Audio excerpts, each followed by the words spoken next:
My two takeaways are that every inch of this complicated building should simply serve the lifelong mission of the Hop and of Dartmouth, especially but not only through the celebration of the arts.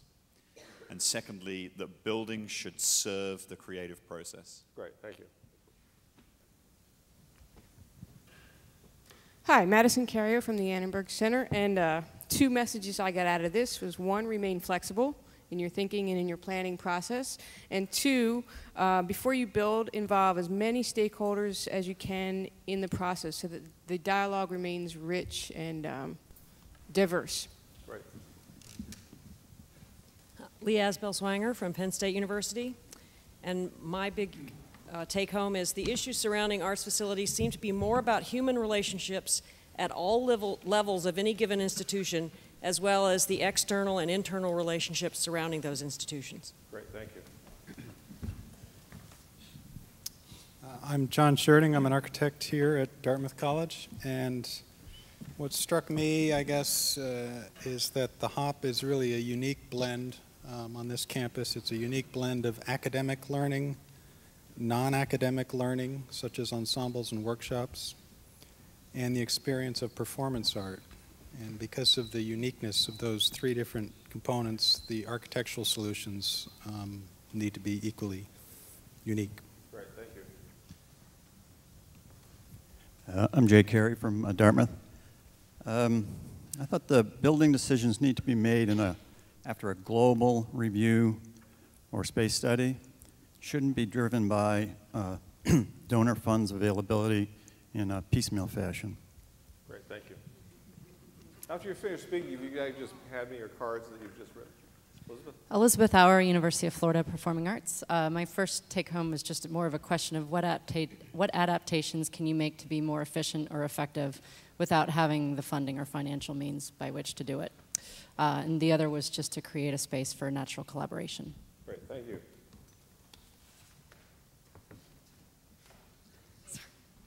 Hi. I guess my Introduce yourself again, please. I'm Greg Cusack. I'm director of the Film Society here at Dartmouth.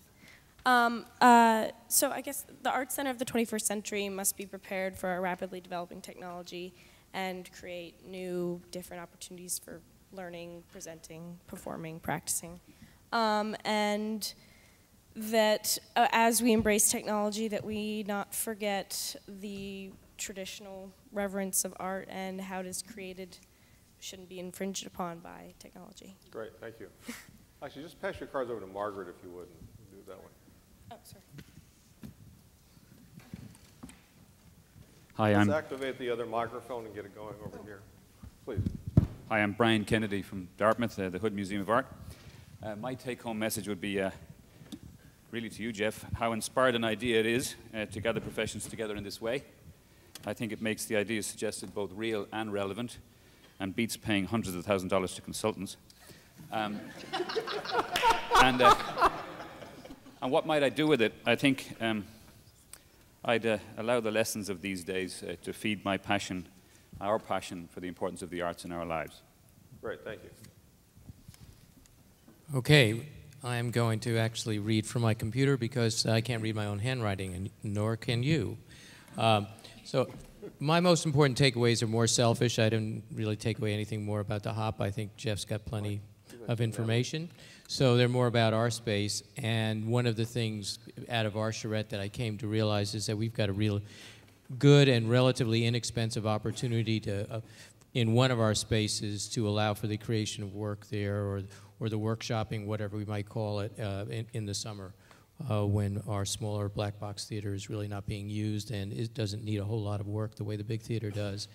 And the other one was just to find more ways to create opportunities after events. We already do some of this, but for the audience to have that reaction space and reaction time.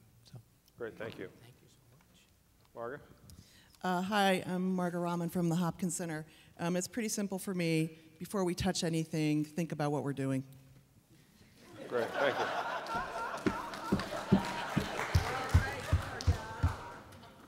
Hi, Natalie Bohnet from the University of Arizona in Tucson. Many of us have the challenge of needing to renovate, but no definite funding or a campus climate that supports a renovation. So how do we get this done is one of the messages. The U of A is also talking of a capital campaign very soon. So as part of our new strategic planning that we're going to begin this summer, I want to start thinking about a renovation or a new space as part of the agenda of the capital campaign. So thanks, Jeff. Okay, so pass your cards over to Margaret. Again, there's two questions here. One, take-home messages, and secondly, what are you going to do about it, Bob? Talking about both of those, Jay? And again, Bob Wetzel, I'm the former chair of the overseers of the Hopkins Center. My takeaway, art is about socialization, not isolation, and therefore this whole issue of inter and multidisciplinary activity is the future driver of creativity. Therefore, we have to reinforce the development of spaces which are going to bring people together. Great, thank you. Joshua Cole, I'm here with the Hopkins Center. Take-home message is to carefully and thoughtfully explore technology, transparency, and flexibility with respect to the mission. And we need to take the time to revisit everything we commonly think about art spaces, artists, and audiences. Great. Dave Covey from Ohio State. My 2 points. David, stand up, please. Oh, sorry. My 2 points are flexibility of spaces must be reflected in flexible curriculum. And what I will do with that knowledge is just to keep campaigning. Right. My other point is that in terms of residencies leading to touring for artists, a good flexible space can help the artist have a newer knowledge of their work, so when they take it on the road, then the work can become flexible to future inflexible spaces that won't accommodate that work. Perfect, perfect, thank you. And Joshua, if you could just collect the cards from this side of the room. Okay, thank you, please. I'm Jack Wilson, an architect and member of the faculty of the Studio Art Department at Dartmouth. Takeaway message, Dartmouth now has a special opportunity to reaffirm the forward-looking vision that was the inspiration for the creation of the HOP in 1960, and that if the messages delivered to us by President Kim could be more widely disseminated amongst the students and the faculty here on campus, we'd get a tremendous amount of support for this. Great. And then action step, you have a action step, what are you going to do? Oh, what might we do with this new knowledge? Well, I think we need first to educate the community about what we have and what the opportunities are. Thank you. Beth Stephenson, Hopkins Overseer Board. I think the key message for me were that physical structures that support the arts can and should be both of the following two things. Purpose-designed spaces which support time-honored arts needs, so practice rooms is an example, and very flexible ones which support unanticipated arts expansions and experiences. We heard about artists talking about new things, and so we need both flexible space and purpose-designed.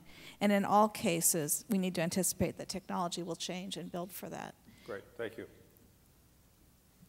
What I would do with that knowledge is I just think Hopkins Center is a really strong foundation, and we've got the opportunity to continue to build on it to be excellent. Great, thank you. Hi, I'm Carol Please stand Kawiaka. up. I'm Carol Kawiaka, and I'm an architect, and I am a member of the faculty here. And takeaways, I think we have a visionary building, and we need to build on what we have in the Hopkins Center. And to do that, we need a strong administration and curriculum to promote interdisciplinary work, and that the HOP should become the center to serve creative work on the Dartmouth campus. And also that another big message that I got from yesterday was that all the spaces in the HOP, the teaching, creation, and performance spaces overlap, and they should all work in all those different capacities in the same building. And what will you do with that? I would use it to design the renovation. Okay, great. Hi, I'm Matt. I just graduated from Dartmouth. I guess what I've learned is how the architecture of a building needs to run parallel with the curriculum, and that you can't really do either effectively without considering each other the entire way through. And I guess bouncing off of that is through this opportunity, through this discussion, I guess it kind of scares me because there's so much potential for lost opportunity here, and we don't want to have a discussion in 50 years where we're like, oh man, if only we had thought of that 50 years ago. I don't know. What might I do with this knowledge? I think I'm going to keep in touch with the Hop, especially as an alum, and just keep an eye on it and try to get more involved. So tell people what you're doing in the fall. Sorry? Tell people what you're doing in the fall. I'll be starting architecture school at Columbia. Oh, fantastic. Thanks. So you can design the theater of the 21st center of the 21st century. Thank you.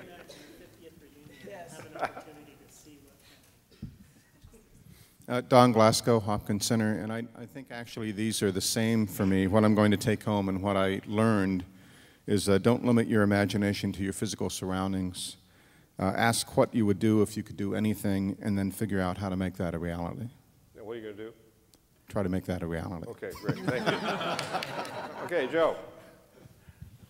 Hi, Joe Clifford from the Hopkins Center. The big takeaway for me was the idea of curating our public spaces and the power they have to be teaching opportunities, provide context, social spaces, and to provide messaging about our organization. I think that should really mirror the care that goes into putting the work on stage. I think that one of the things we can do about that is to take an inventory of all of our available spaces and align goals with those spaces so that, for instance, the top of the Hop has sort of settled into a particular rhythm, not by our design, but just sort of that's how it is. Right. So really assessing and saying, is that what we want it to be as a quiet retreat for studying or something else, and move us in that direction. Great, thank you. I'm Amy Dupain-Vasha from Penn State University, and it's been such a privilege to be here and think specifically about this building, but it really has gotten me thinking about all the needs, which are numerous, at home. So the two takeaways are this notion of the need to sort of cede power to our constituents in terms of we're here to get conversations going in the community, bring people together, facilitate collaborations, but then kind of get out of the way and let that happen. We don't have to mediate the whole way through the process, and I think that's an important thing to learn. And also, as with here, it's even more acute at home, the need to be more physically welcoming to our constituents, and just to answer the question with the outside of our building, what the heck goes on in there? Great, thank you. Hi, I'm AJ Fox from the Hop, and what I've taken away, I think, is that in spite of all of the kind of contemporary changes that we've all been discussing, there are some very, I think, foundational kind of distilled elements of what a performing arts center should be that are no different in the 21st century than they were in the 20th or will be in the future. And what I think is kind of bleeding into what I would do with that knowledge is that everything that we've talked about in terms of trends, from transparency to interactivity, interdisciplinarity, adaptability, and others should absolutely be pursued and need to be pursued, but should be pursued not as ends to themselves, but rather as means with which to enhance the kind of mission that we all stood for in the first place. Thank you.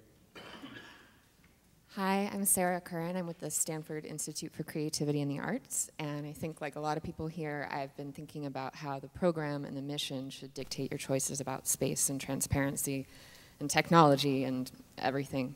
And at Stanford, I don't actually have a space, so thinking about these things in terms of the interstitial spaces on campus, the public spaces, and how to activate those ideas on all of campus. Hi, I'm Michael Reed with Arizona State University Gamage, and that's a perfect segue into what I had, or what I came away with. Was I was struck by how fantastic it was to have the Hop, when it was originally created, as a pseudo-student union. You know, coming from a massive state university where it's a small city, that for me I thought was just fantastic to be able to have when I wrote down casual arts experiences or passerby arts experiences. And for me, the takeaway was I need to try and create as many of those, or opportunities for that to happen on our campus as we can in a very different setting. And how I'll do that, I do think there is a place for this technology used in the right way, and I had brought up mobile or video studios that exist in malls in our metropolitan area. But there's many ways to have this experience. And so I took away those things, whether it's in person or through technology. We have to create the casual arts experiences as well. Thank you, Michael. My name's Sasha Leitman. I'm at Stanford University. I teach and take care of the facilities at the computer music department. And the thing that I came away from was just an appreciation for the way that the Hopkins Center sort of stacks several things on top of one another, both a professional performance space, teaching facilities, theater, music, and that just seems like a very vital, fertile environment and a great place to learn. I don't know that I think I'll just take away from it a general desire to keep creating that kind of thing when we get our new building at Stanford. And I also came away a little bit inspired to write up with my colleagues. We just finished a 5-year renovation, or we just finished a renovation, and 5 years into it, I think we're finally moved in. And I think it might be valuable for my colleagues and I to write up some lessons we learned, since so many of you seem to be about to tear apart your buildings. And then one last thing, we're a 24-hour facility, and I love that. It mitigates a lot of studio conflicts. It creates a sense of ownership, and it's great security because there's 24-hour security. And frankly, puppies and undergraduates can make just as much of a mess during the daytime as at night. Great, thank you. I'm going to go to the table, and I'm going to Jerry, excuse me, we got an audience member who's been here for the entire 2 days who's like to say something, and I know her, so you better let her know. Hi. I'm Jenny Williams. I'm an overseer here at the Hop, and also a former fundraiser for Dartmouth for 13 years. So as a fundraiser, that's always the way I think. So I think this is incredibly exciting. I'm hoping we can distill some of this to our overseers, and I know we're going to do that. And then I'm just thinking about how I can help Jeff. You know, we have to find some really large gifts to really continue with this. So funding. I was supposed to actually be sitting with a donor in the audience. Okay. Okay, so we're going to start with Duncan. Most of the people at the table have had a chance to speak, so I'm going to actually give you the one take-home message, not two, but then specifically because of your influence, sort of what specifically are you going to be doing with this information? Duncan. Okay. The thing I'd say, which is a challenge really, is that I believe that unless we address the fundamental challenge of the large fixed-form performance hall, it's all lipstick on a pig. We have to do that, and that's particularly hard for me because I'm making a living out there. And what this means is that I have to be prepared to have the courage to fight my clients to stop making bad decisions about large fixed-form theaters. Great. Okay, perfect. Thank you. Chuck? I'm Chuck Swanson from Hancher Auditorium at the University of Iowa, and I've got to say thank you to Jeff because this couldn't be more timely for Hancher. For those of you that don't know, we had a flood 2 years ago. We've been without a building for 2 years, and I got to tell you, I've got facility envy.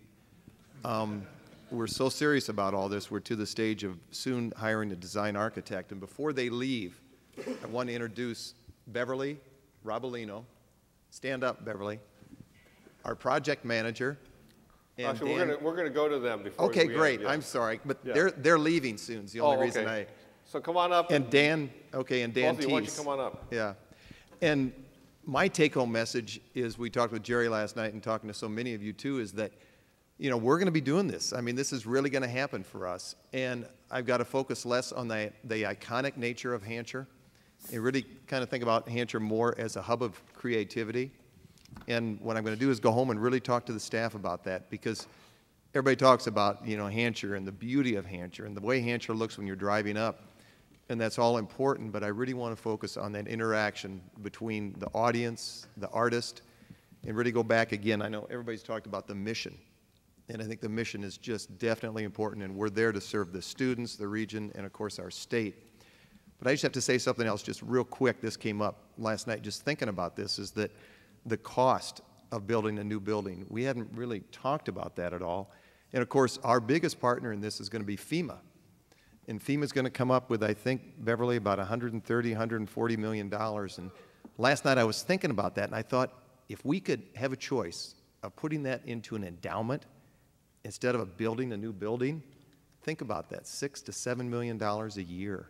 Just think of the programming we could do. I know we won't have that choice, but you know, we've been doing performances for the last 2 years, and we've been doing some great stuff. And if we had, thank you. Okay, Great, perfect. I'm sorry.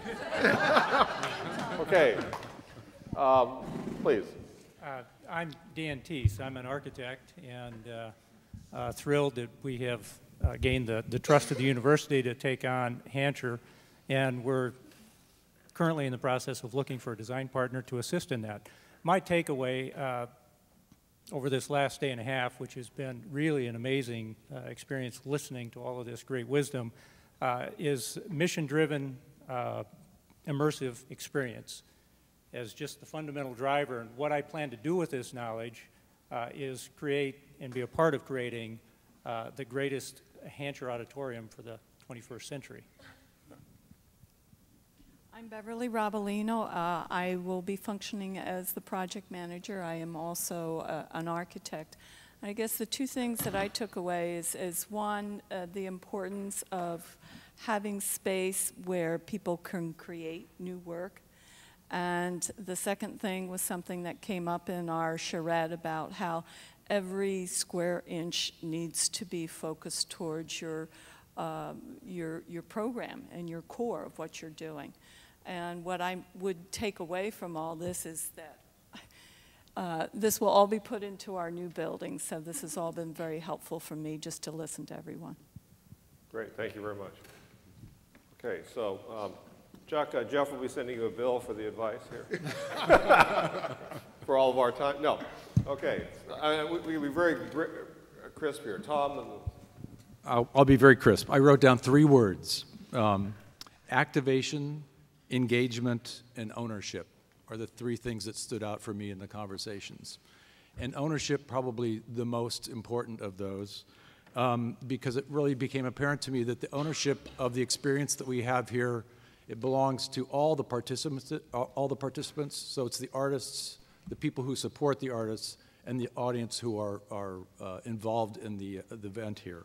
Great. And so what I would do with that is to take away a message to create spaces that give ownership of the event to all the people, all the constituent parts.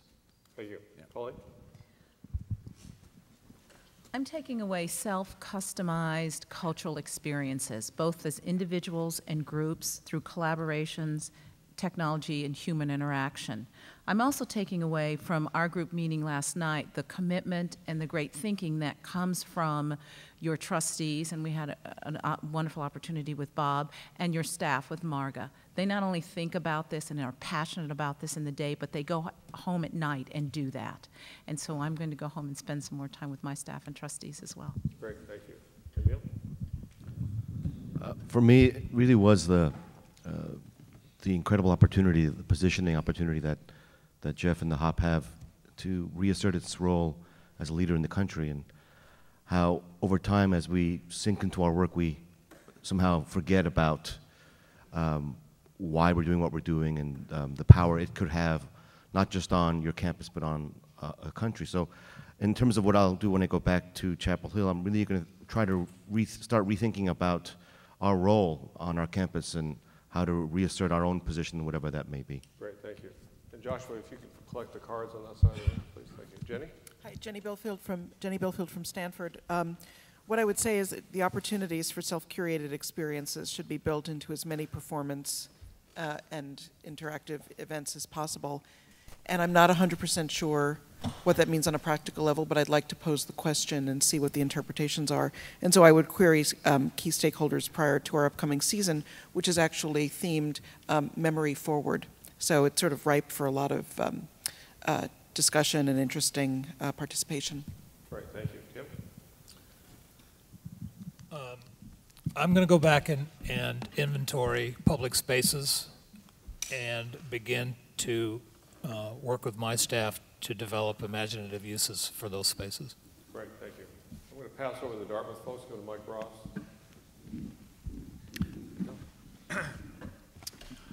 Okay, I think for me, it's an encouragement to continue to believe in the value of reimagining the physical being of the HOP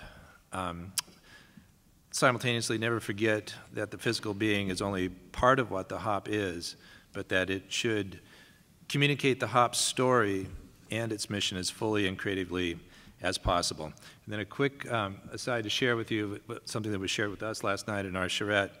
The 50th anniversary of the hop is a great opportunity, but it is also a perishable opportunity.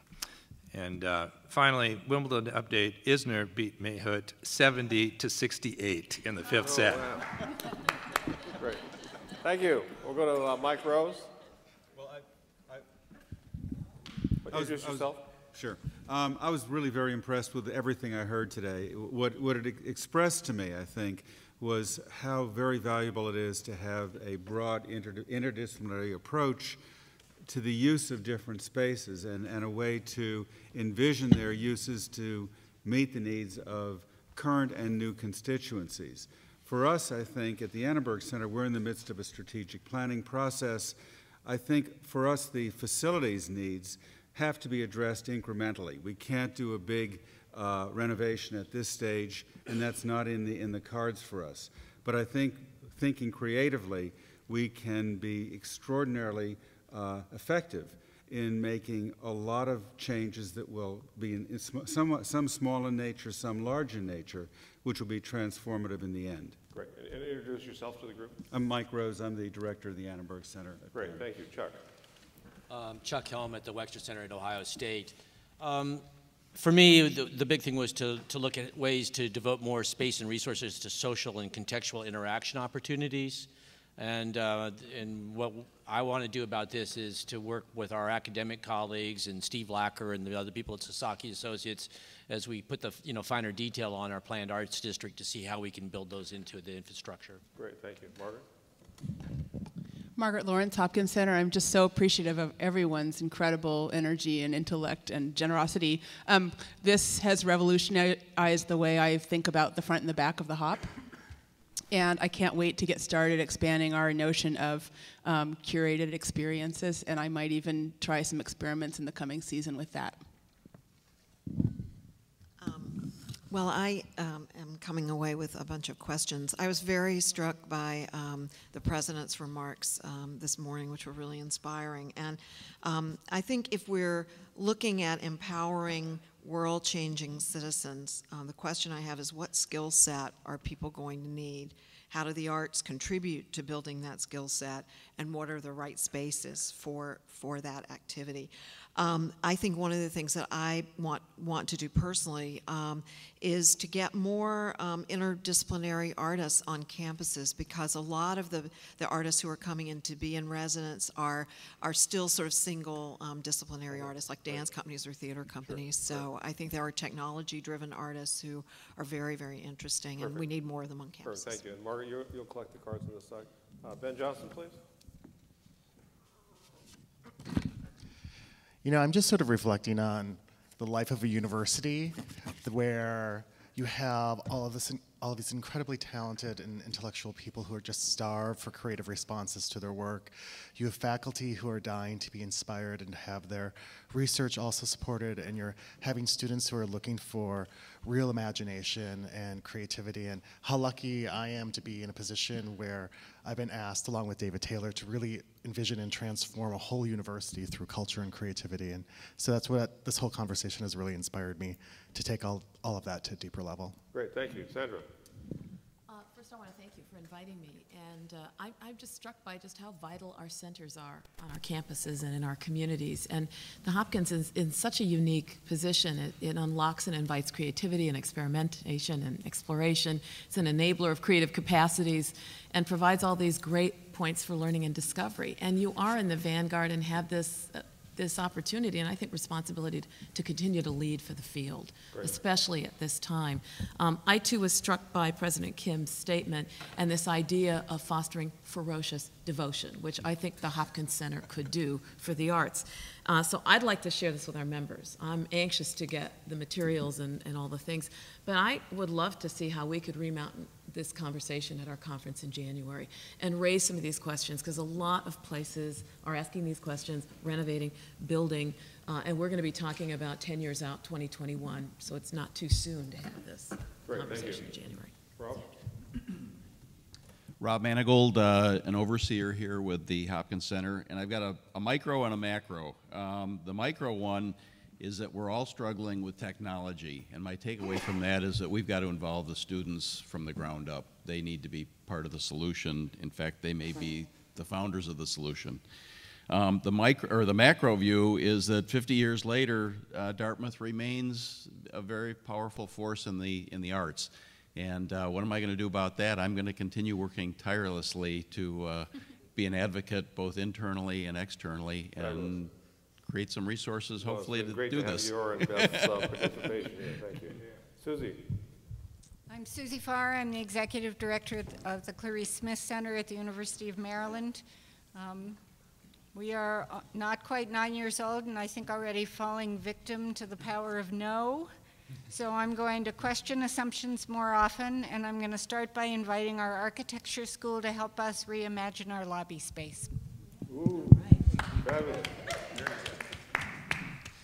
My name's Steve Lacker. I'm an architect, and my takeaway is really the need for clarity of mission. Because I think for me as an architect, there really needs to be a touchstone that you can build upon.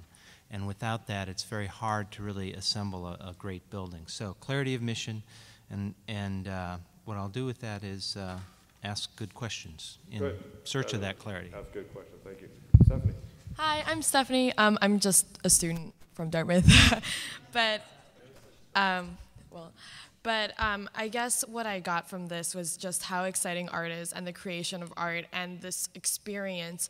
And I think what we should do going forward is make sure that every person's experience coming into any art center is really like a full experience, be it to come to a performance, be it to go to the gallery, be it just going to get food, and for whatever reason seeing on your way like people creating art, people talking about art.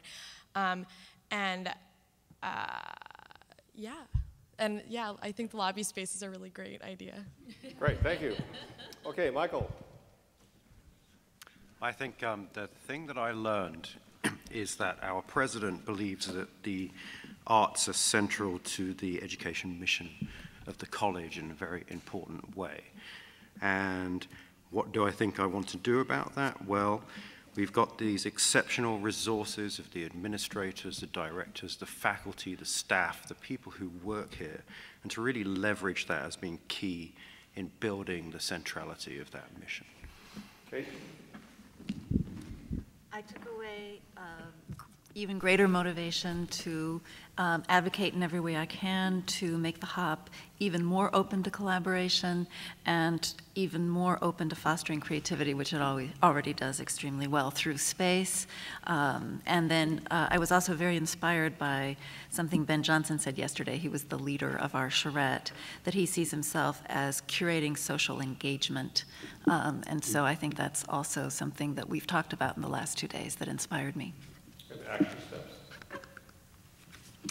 For me to advocate as best as I can for all these dreams to come true. Great, thank you. Linda? Do I need a microphone? Yes, please. Okay.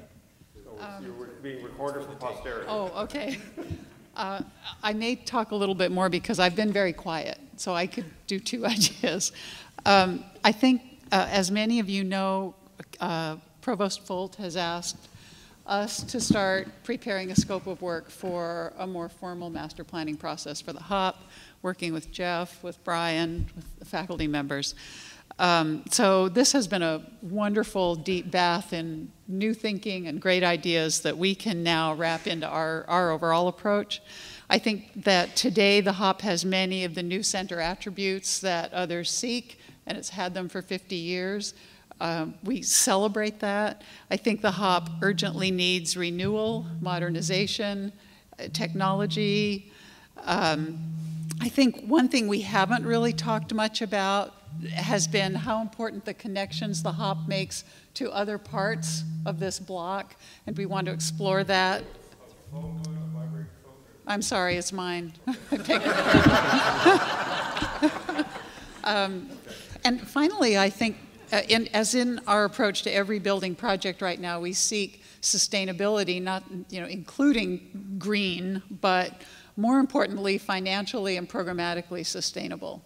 So we seek renewal far more aggressively than we seek new construction. We seek multiple use of our spaces before we try to create new. I think what I've learned is that the HOP urgently needs AV, IT, technology throughout. I think that's so clear from some of the wonderful images we've seen. I think we need a flexible theater, the lab for with changeable systems for multidisciplinary work. It's something that's an enormous gap today. We urgently need more artists, audience services, and comfort. And we need programs. I loved what Emil Kang, your commentary about the buildings merely being a reflection of the barriers and the connections that are in us organizationally and as humans. That was the most wonderful takeaway for me. Thank you. Great, thank you very much. Did you say what you're going to do about it? We're going to do it all. I just wanted to get that on the record. No, I couldn't hope for a better colleague and a new vice president, so glad you were here, Linda. I want to exercise host discretionary powers and have 3, okay? Because I had 2 that I would have said yesterday, but there's a new one. And the first one is along the lines of what Marga said, except as on almost every meeting that Marga and I have, I tend to state things more optimistically. Anyway, and this is very much in the vein of what Emil was saying earlier. That and what crystallizes for me is that we, and this is not just we, the HOP. We, those of you who are faculty, those of you who are faculty who are leading administrators, those of us who are going to work together to build things, and Brian to plan things together. We do have to figure out better ways to reward amongst all of the people who make things possible here, the staff, the faculty, the students, our community, reward innovation and creativity of the sort that yesterday's presentation that I made tried to just slightly scratch the surface of what's already happening, and that which is to some extent, and some people at the table might even say to a great extent, is not sufficiently rewarded by the kinds of systems we have here, by the kinds of grant availability to students that Stephenie you were referring to. And so that's a kind of institutional, and by institutional I mean Dartmouth, question that I hope we're willing to wrestle with as this summer Kate brings us together many times to try to begin to have a all the arts discussion and proposal that would lead off the strategic planning process that's happening in the fall. To do with the physical spaces, certainly beyond the usual, beyond the verities that got talked about, it's so clear that we need interesting, neutral, flexible, and genuinely multidisciplinary spaces, and need, related to the first thing I said, to figure out a way that we make it possible by the way we work, and then we make it possible by creating new spaces that do not exist now for this. And the third that I'm adding is we already knew that we had a president who was brilliant on many levels, but until today, and I've heard him talk briefly about the arts in other settings, but until today, it was not entirely clear to me that we had a president who could be a brilliant ambassador about the many ways that the arts are valuable and the many ways that they should be prescribed in abundance at places like Dartmouth. So those are my take-homes. What might I do with this is, you know, I will do my best to have this planning process that starts in a week or two with our collective meetings to try to crystallize a lot of this learning quickly enough so that it can begin to have an impact on what we're trying to have as amongst the arts and then amongst the campus conversation. Because I think we all kind of feel like there's a powder keg here of a sort, and that we could maybe use it to blow up some of our past assumptions and do something about it. And finally, we have to find new platforms for our president to take his message to, and out to the world and out to the campus. I think that actually some of our MUPS colleagues here could actually help identify some of those as well. So great. Okay, my two take-homes. One is what a remarkable place and staff, and I think someone was talking earlier. It's not about the place, but it's really about the relationships and the people. I think the students, I think that the staff that worked on this, I think that the faculty that have been involved, I think all the instructors, I think are the ensemble leaders, I think is a remarkable community here that's been built in this space, partly because of this space, but also because of the generosity of spirit, I think, of everybody here. And I just want to, to say thank you for that. And the second thing I knew coming in, but is also the generosity of spirit of our major university presenter colleagues for the amount of work and effort that you all put in. And what I'm going to do about that is I'm going to go and I'm going to ask you to leave fairly quickly because we now need to begin our MUPS directors meetings at the inn next door. So I just want to say thank you all very much for a remarkable day and a half, and thank you all for coming. And this is a conversation that's going to continue, so thank you very much.